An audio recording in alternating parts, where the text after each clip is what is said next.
So, there is another alternate paradigm of thought where it is not dedicated circuit in between the source and the destination.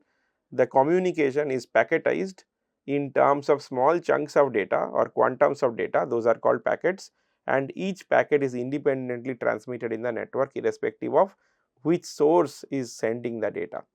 Okay. So, the packet switching looks like this. You have multiple sources and multiple destinations possibly, and you have this intermediate switch. This switch earlier was having a dedicated link in between a transmitter and a receiver, or a source and a destination, right, in case of circuit switching. In this case, the entire thing is the entire all the messages that all the sources want to send are chopped off or chunked off in terms of some collection of bytes which are called packets, and each packet has its own destination address. Wherever it wants to go, it is written in on top of the packet. Like an envelope, you know that each envelope is going to have an address. Similarly, every packet is going to have an address of its destination. Okay. And each packet, this is very important for you to know, and this is going to have implications later. Each packet in the network is transmitted or treated independently irrespective of the source it is coming from, right. So, all the resources that are going to be assigned is at a packet level. Okay. So, every packet is treated independently. So, the packet for instance comes, right, and the packet is going to just be switched to a given destination, right. So, given from where it is coming from, and this is going to come to one of the ports. So, these are called ports. This could be, let us say, port A, this could be port B, and so on. So, these are the incoming ports, right, this could be C and D. So, whenever the packet comes, the decision making process that happens here is that whether I want to put or multiplex it to port D or multiplex it to port C, right. So, this is the switching decision that happens for every packet on a switch or on a router. Okay. So, this is basically called packet switching. There is one more thing, that you may have multiple packets that are coming to the switch at the same point in time, right.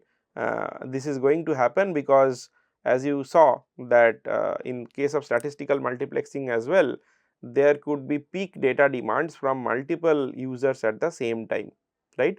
This could be unlikely, but they may happen, and in those cases you cannot lose all the packets, right, because if you are, in case of circuit switching, it never happened because the access to the network or access to the resources was made mutually exclusive.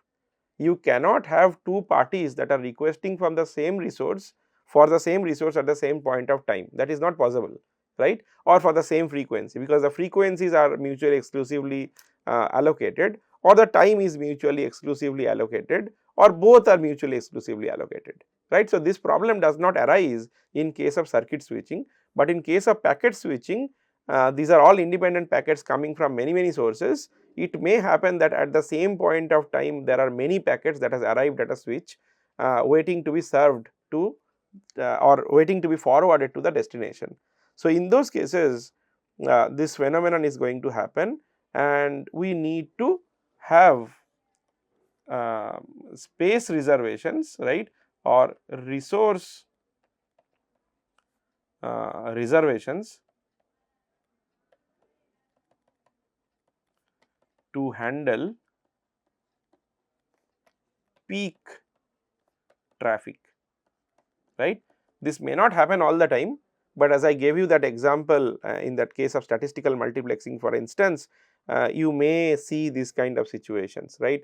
And in that case this is just bad luck. You have to have this buffer, right, which is going to have this packets queued up. So, this is called a buffer, and more the buffer space, the more traffic spikes you are going to handle. Okay. So, this is called the network or the router buffer. So, router buffer, this is going to have these additional packets which are queued up in the network. So, these buffers can absorb these transient overloads. So, these overloads are transient. Of course, if you have a consistent overload, you are going to have buffer overflow, right. So, if you keep pumping packets, all of the network devices keep pumping packets at the same point in time, the amount of resource reservations is finite. So, at some point of time, you are going to have lack of space in the router buffers and they are going to overflow. So, this is very important to understand that the buffers are trying to use these resources to absorb transient overloads, okay, not consistent. If you consistently have a overloaded network, there is really no solution, right, other than packet drops, okay. So, this is what is called packet switching. So, you packetize the information into chunks of bytes and that could have a predefined finite length, right. That is going to be important later. The packets are not of random sizes or the hosts do not decide, because this is being carried by the network. There are some standardization in terms of how large your packet can become, okay. So, and then you also know this concept of this router buffer, which is an intermediate reservation done at every router or in a switch to absorb the transient overloads. So, what are the pros here? This is an efficient use of network resources, because you are multiplexing at a packet level now. It is not really that anybody has full control over all resources. You give the packet, right, to the network and let the network handle the packet in its best possible way. Wherever it has buffers or wherever there is a chance to send the packet to its destination, it is going to do its best effort service, okay.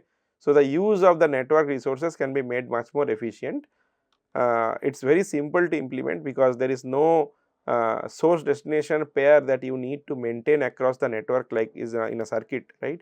So, you just see every packet and you treat every packet independently. The destination address is going to be mentioned in the packet. So, based on that you can forward the packet to the relevant network port or the relevant switch port or router port, okay.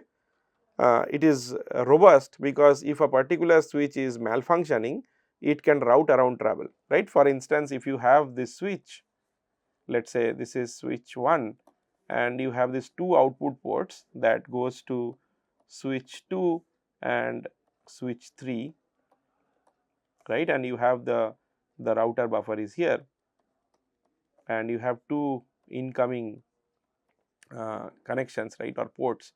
So, let us say at some point of time the path was coming like this, right, and going through this port and being forwarded here, but at some point of time what happened is this started malfunctioning, right.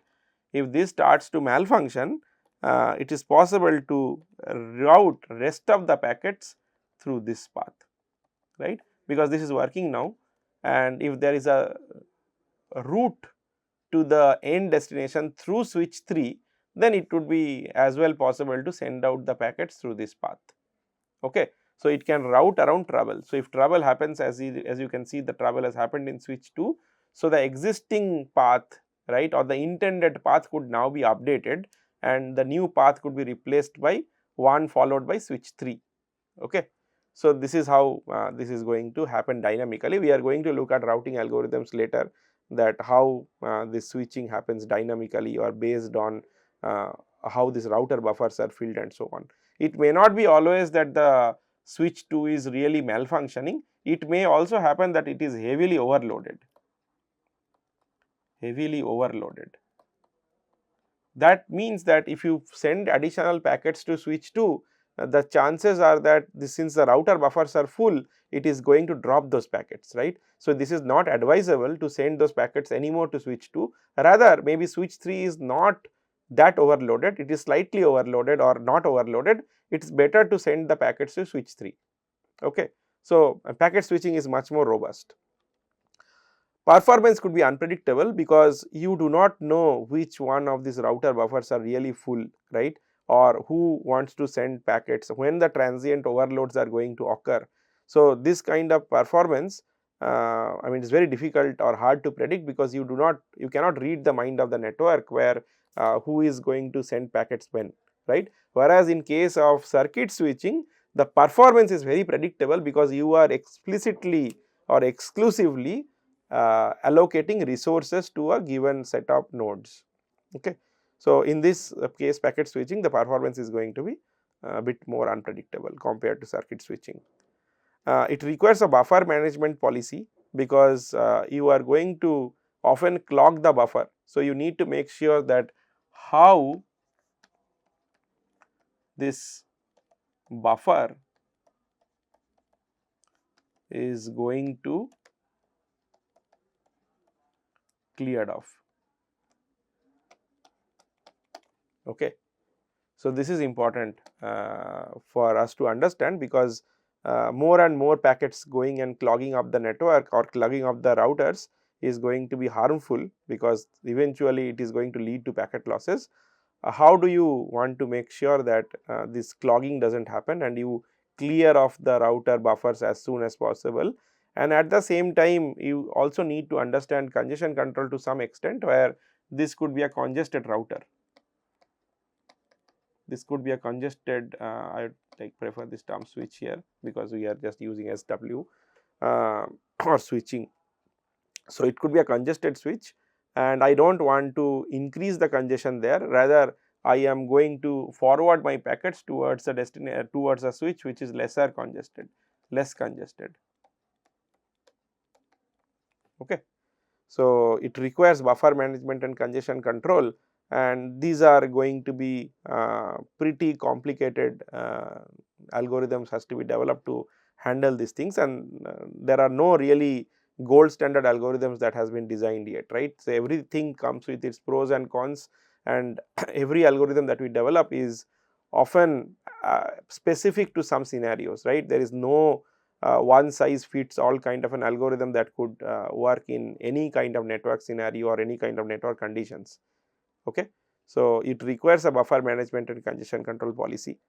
So, just to conclude that packets are treated on demand, whereas in case of circuit switching resources are reserved for active connection. The admission control to the network or the admission control to the access or to the resource access of resources is based on per packet in case of packet switching, and this is based on per connection, right. Connection here again means a source and destination tuple or pair. That is how the admission control takes place in case of circuit switching. Okay. And there could be even virtual circuits. I think you will have to read the book where you can emulate circuit switching with packets, right. So, this is more of a hybrid combination, right. And in circuit switching I am just going to remind you that we also looked at different forms of circuit switching, where this could be either time division multiplexing or called TDM, or frequency division multiplexing or FDM. Okay. There are other techniques called also WDM, which is wavelength division multiplexing, but it is very similar to the rest of the two. This is often used for optical communication. It basically depends on what kind of resources are allocated in the link, right. So, if it is just a piece of wire and you are just using a single frequency, then there is not much room to share that frequency across multiple users, then you have to share time. But if you are using a wider bandwidth, right, where the bandwidth itself could be shared across multiple users, so then you can allocate some portions of the bandwidths exclusively to different users and let them transmit over a period of time, or you can combine them, right. You can also combine them. Okay. So, time and frequency division multiplexing. Okay. So, with this we are going to kind of finish our lectures on circuit and packet switching, right. And in the next class onwards we are going to look further into the different performance issues that happens in the network, right. So, what you really need to know is that the internet today does not use circuit switching per se. The internet uses packet switching, and you need to also kind of understand this fact that it uses store and forward packet switching. The packets that come to the stream of bytes that comes to the switch, right, is not again put to the destination port instantaneously, you get the entire piece of packet, right, all the bytes that were allocated for that packet, they come to the switch, then it is processed and then it is forwarded. Okay. So, you need to kind of understand this thing called store and forward. Okay. So, I will just quickly draw this, right, so that the idea is really clear. So, this is an output, I am trying to write it as an out, and this is an in. So, and you can have this streaming data, right, which is basically a packet, let us say 101, 100, all these things, right. Let us say this is a packet and this packet is being transmitted, right.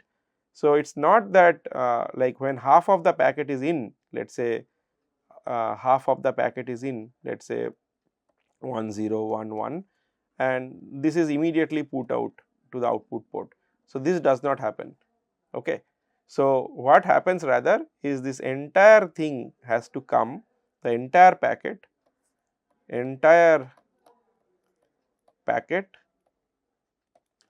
is delivered to the switch, and only after that